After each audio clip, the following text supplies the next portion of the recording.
Être fiers de notre armée. Alassane Dramane Ouattara, tu as des foutaises. L'armée française va quitter la Côte d'Ivoire. L'armée française est donc en passe de quitter la Côte d'Ivoire. Alors que signifie la fin annoncée de la présence des quelques 1000 soldats déployés? J'ai instruit le ministre des Forces armées de proposer une nouvelle formule de coopération militaire et de sécurité, impliquant entre autres choses l'appui de toutes les présences militaires des pays étrangers au Sénégal dès 2025. Nous pouvons être fiers de notre armée, dont la modernisation est désormais effective. Alassane Dramane Ouattara, bonne année. Tu as des foutaises. Si tu n'avais rien à dire là, il fallait fermer ta bouche. Eh bien, chers frères et sœurs, une nouvelle tension entre la Côte d'Ivoire et bien sûr la France du président Macron. Chers frères et sœurs, voici un cadeau de nouvel an pour tous ceux qui ont toujours prôné pour une souveraineté sans base militaire française, sans base militaire étrangère au niveau bien sûr des pays africains, bien sûr francophones. Chers frères et sœurs, vous avez vu, surtout pour la Côte d'Ivoire, parce que vous êtes surpris, n'est-ce pas? Mais ne vous inquiétez pas, c'est bien sûr, c'est bien organisé, bien planifié. Bien sûr, ce n'est pas quelque chose qu'on a pris, c'est pas une décision qu'on a pris brusquement, c'est pas une décision que le président doit prendre d'un jour à l'autre ou bien quelque chose comme ça. Je pense que c'est quelque chose qui a été bien planifié. Vous avez, Anton, beaucoup de personnes ont été surpris parce qu'on se disait, même si, bien sûr, beaucoup de pays vont se séparer, bien sûr, de la France de façon militaire ou bien des bases militaires qui seront renvoyées, en tout cas, bien sûr, dans les pays, en tout cas, les gens ne voyaient pas la Côte d'Ivoire venir. Les gens ne voyaient pas la Côte d'Ivoire venir. Bien sûr, le président Ado a surpris tout le monde dans ses discours. Bien sûr, dans son discours de Nouvel An. Et bien sûr, devant la nation, bien sûr, ivoirienne. Chers frères et sœurs, vous savez, les Maliens ont déjà fait ça. Les Burkina Faso ont déjà fait ça. Les Niger ont déjà fait ça. Et maintenant, voilà. C'est dans ce cadre que nous avons décidé du retrait concerté et organisé des forces françaises en Côte d'Ivoire. Ainsi, le camp du 43e BIMA, le bataillon d'infanterie de marine de Port-Boué, sera rétrocédé aux forces armées de Côte d'Ivoire dès ce mois de janvier 2025.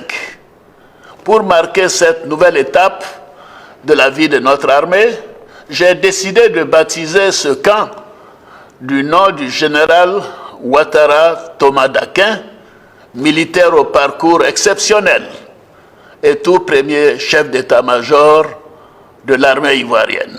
L'armée française réduit drastiquement sa présence en Afrique de l'Ouest, notamment en Côte d'Ivoire où elle tient une énorme emprise stratégique. Le 43e BIMA à proximité de l'aéroport international Félix Houphouët-Boigny. Cette décision a été arrêtée et un calendrier pour son exécution est déjà connu. La présence militaire française en Afrique connaît un tournant décisif. Afin de réduire la visibilité de ces forces armées françaises présentes sur le continent, Paris a décidé de diminuer significativement ses effectifs et de redéfinir le concept de ses bases pour créer un commandement pour l'Afrique selon Libération. D'ici 2025, les drapeaux bleu, blanc, rouge ne flotteront déjà plus au-dessus des bases militaires françaises dans ces pays puisque l'armée française va quitter la Côte d'Ivoire, le Sénégal, le Gabon et le Tchad.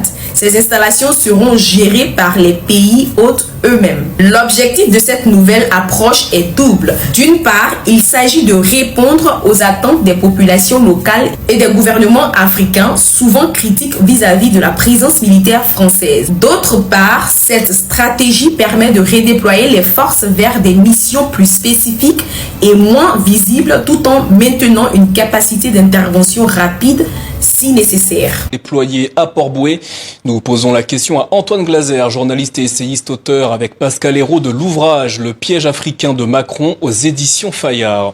Antoine Glaser, après le Tchad, le Sénégal, la Côte d'Ivoire annonce à son tour qu'elle met fin à la présence militaire française sur son sol. S'agit-il d'un nouveau revers diplomatique pour Paris?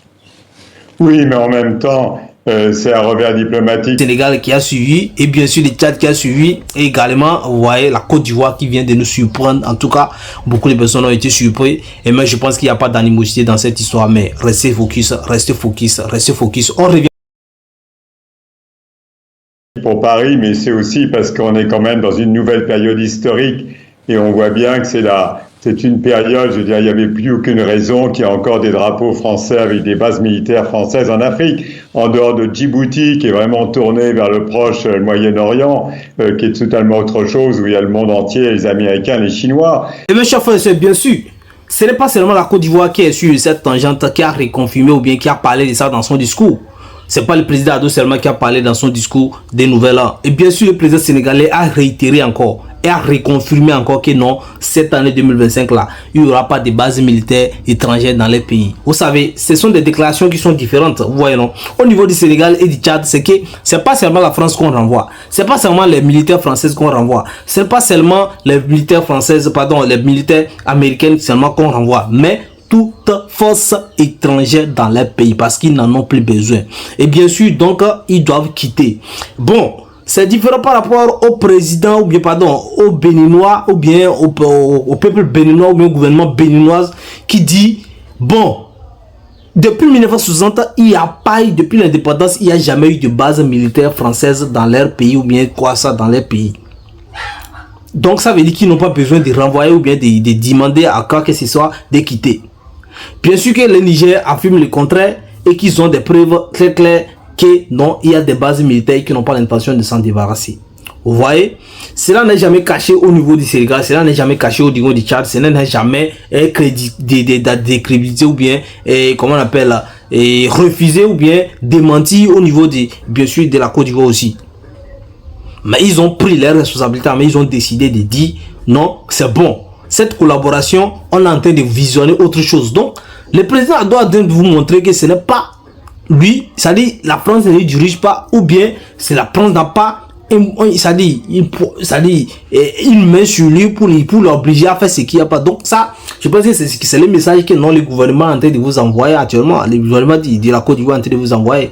Moi, je ne sais pas franchement la tangente ou bien la position ou bien quel est l'objectif ou bien à quoi se prépare, en tout cas, à quoi le gouvernement actuel de la Côte d'Ivoire se prépare avec les élections présidentielles qui sont à venir. Vous voyez, parce que quand moi je vois les actes, quand je vois les choses qui sont en train d'être faites actuellement, quand je parle de décapucement au niveau de la Côte d'Ivoire, de casser des maisons dans ces derniers temps, je me dis bon, est-ce que ce sont des actes ou bien des positions qui doivent prendre en tout cas un gouvernement qui veut encore c'est peut-être sûrement briguer encore ou bien diriger encore ces pays-là, ou bien demander aux populations de les voter. Je me dis, bon, c'est quoi l'objectif?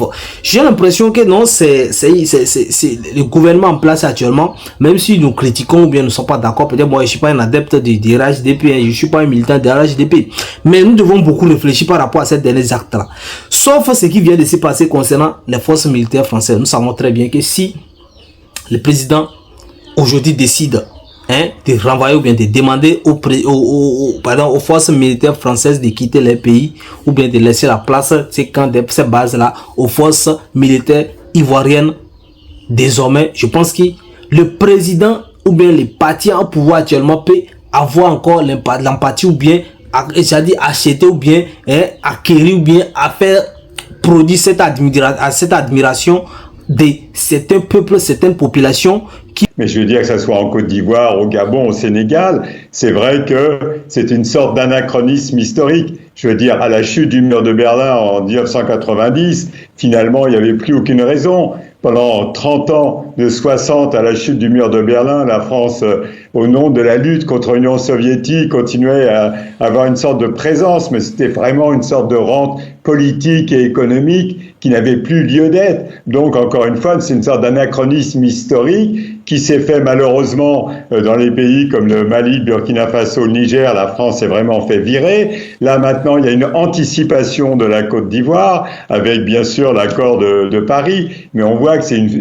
c'est la fin d'une période historique qui a traîné. La France a continué trop Antoine longtemps. Glaser, pourtant une réarticulation de la présence militaire française en Afrique avait été annoncée, notamment par Jean-Marie Bockel, l'envoyé personnel d'Emmanuel Macron en Afrique. Le pouvoir français a-t-il fait une croix sur ce projet? C'est-à-dire, on voit bien que la France s'est fait bousculer en Afrique. elle se fait bousculer par ses partenaires africains d'une façon plutôt rapide dans des pays comme le Mali, le Burkina, le Niger, d'une façon aussi extrêmement violente au Tchad, parce que le Tchad était vraiment le bastion. C'est là, au moment de la colonisation, les militaires français étaient là depuis quasiment 1900. Alors les bases ont installées en 1940. Donc c'était au cœur de l'Afrique. C'était retour sur les côtes, mais même sur les côtes, on voit bien qu'en Côte d'Ivoire, à quelques mois d'une nouvelle élection présidentielle, on voit qu'il y a une accélération finalement de prise de distance même du président Alassane Ouattara, qui est quand même jusqu'à présent très proche de Paris. On voit qu'il y a une accélération avec bien sûr débaptisé le 43e BIMA, qui était le bataillon de l'infanterie de marine, nommé finalement, ça s'appellera Ouattara Thomas Daquin, qui est le premier chef d'état-major de l'armée ivoirienne.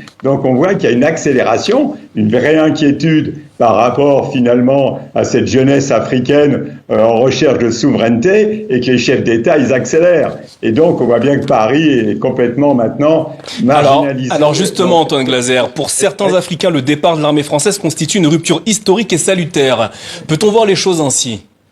Oui, on peut pas dire autrement. Ça veut pas dire qu'il y aura plus du tout de militaires français, des forces spéciales pour former. Mais je veux dire, l'Afrique s'est totalement mondialisée. Ces chefs d'État, ils ont le monde entier dans leur salle d'attente. Pourquoi est-ce que la France serait toujours en situation de monopole dans ces pays? C'est là où on voit qu'il y a un changement réellement historique. La France n'a pas vu l'Afrique se mondialiser. L'Afrique se mondialise à une vitesse absolument accélérée. Et donc, je veux dire, la France, encore une fois, est restée beaucoup trop longtemps à se croire chez elle sur un continent mondialisé.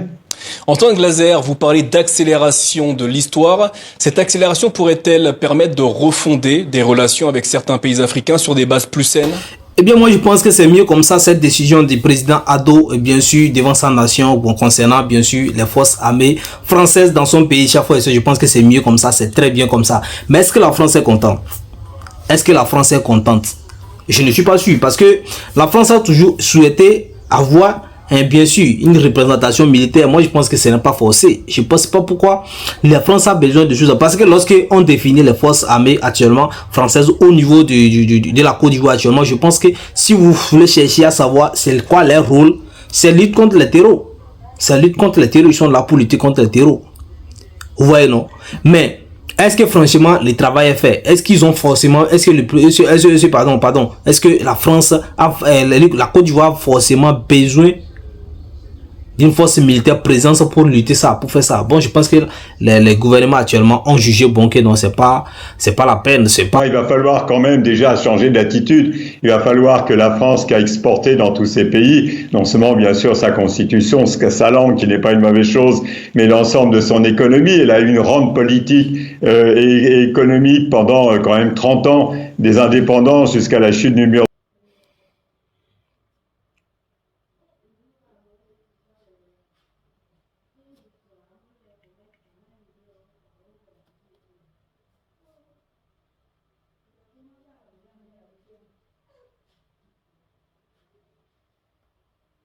C'est très bien. Écoutez très bien.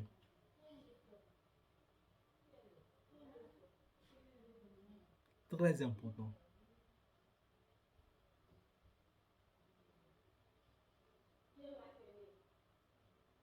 Oh.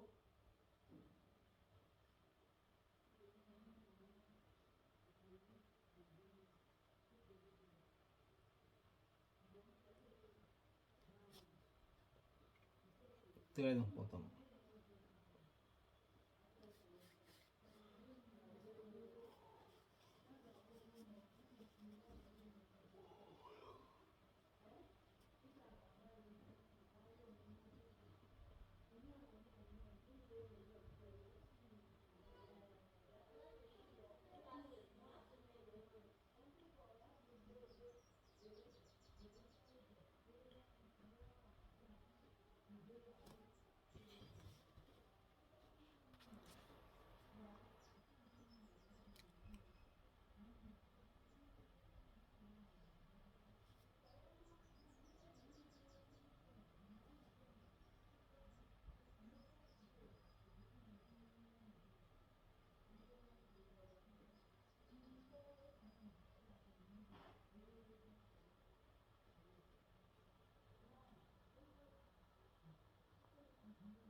forcé, c'est pas forcément ça qu'on a besoin.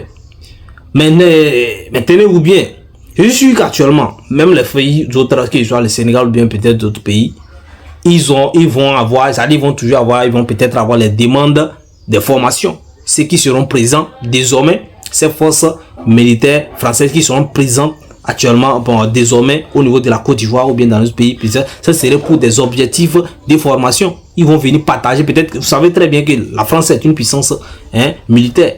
Ils vont venir former les gens, peut-être les forces armées, les militaires, ou bien les gendarmes, ou bien les policiers, ou bien quoi, ou bien les forces spéciales.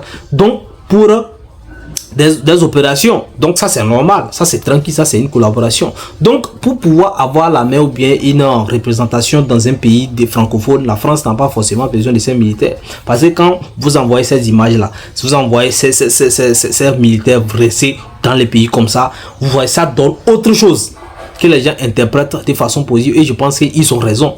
Peut-être même que les arguments que donnent les gens pour ces présences militaires-là, c'est ça. Personne ne dit que c'est pas ça. Mais franchement, je pense que pour une bonne souveraineté, c'est de respecter les décisions, bien sûr, des gouvernements ivoiriens et des autres gouvernements qui ont décidé de se séparer ou bien de finir avec cette collaboration. La France peut, bien sûr, vous voyez,